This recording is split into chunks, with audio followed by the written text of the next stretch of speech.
Hello everyone and welcome back to my channel. First of all, happy Rakhi to all. তো আজকে আমি নিজে হাতে কিছু রাখি বানিয়ে তোমাদের সাথে শেয়ার করব, তাও আবার মোল্ডেড ক্লে দিয়ে। তো সবার আগে আমি নিয়ে নিয়েছি এখানে মোল্ডেড ক্লে। তো প্রথমে আমি ক্লের প্যাকেটটা ওপেন করছি আর এখান থেকে পেয়ে যাচ্ছি দুটো ক্লের কম্পোনেন্টস। তো এবার এই দুটোকে ভালো করে আমি মিক্স করে নেব।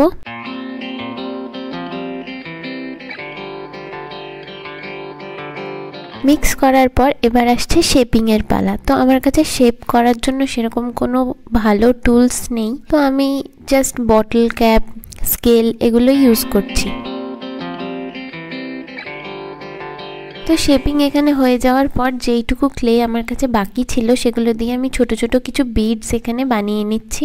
তারপর আমি একটা কম্পাসের সাহায্যে এখানে কিছু হোলস অ্যাড করে নিচ্ছি, যাতে পরে আমি এখানে থ্রেড অ্যাটাচ করতে পারি। তো সব কিছু হয়ে যাওয়ার পর একটা ব্রাশ নিয়ে জল দিয়ে আমি সারফেসটাকে একটুখানি স্মুথ আউট করে নিচ্ছি, যাতে পরে আমার কালার করতে সুবিধা হয়। তো এই হলো আমাদের ফাইনাল পিসেস।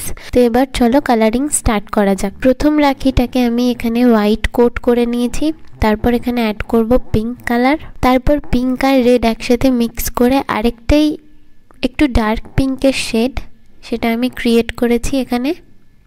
এই রাখিটা আমি ভীষণই সিম্পল রেখেছি, তাই এটার উপর একটা ছোট্ট করে কোট লিখেছি। তো তারপর সব কিছু কমপ্লিট হয়ে যাওয়ার পর এখানে বাকি যেটুকু ডিটেলিং আছে আমি কমপ্লিট করে নেব। তো ফার্স্ট রাখিটার মতো সেকেন্ড রাখিটাও সেমই ডিজাইন হবে, শুধু কালারটা আলাদা হবে। এখানেও আমি সেম কোটই লিখবো, জাস্ট ওখানে সিস লিখেছিলাম, এখানে ব্রো লিখবো।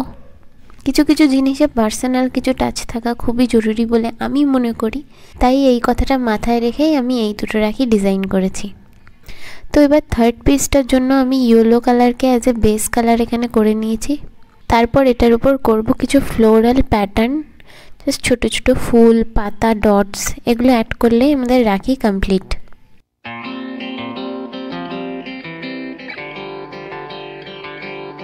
ফোর্থ পিসটার জন্য আমি রেড কালারটাকে অ্যাজ এ বেস কালার রেখেছি, আর সেমভাবে এখানেও আমি ছোট ছোট ডটস, লাইন এগুলো অ্যাড করেই এখানে ফুল, পাতা এগুলো শেপ দেব।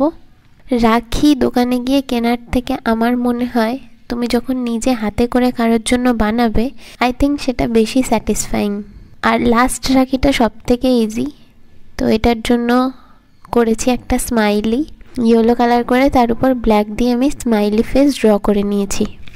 তো এবার আমার সব রাখি কমপ্লিট হয়ে গেছে, তাই সবগুলোর উপর আমি একটু ভার্নিশের কোট করে নেব, যাতে আমার কালারগুলো ভালো থাকে। এবার আমি রেড আর গ্রিন কালারের উল নিয়েছি, এগুলো দিয়ে আমি আমার রাখিগুলোর মধ্যে অ্যাটাচ করে নেব। তোমরা আমাকে কমেন্টসে জানিও যে তোমাদের এই সব কটা রাখির মধ্যে সব থেকে বেশি ভালো কোনগুলো লেগেছে। তোমরা কে কে নিজের হাতে নিজের ভাই কিংবা বোনেদের জন্য রাখি বানাও, সেটাও আমাকে জানাতে ভুলো না। তো আজকের মতো এটুকুই। See you in my next video. Tata.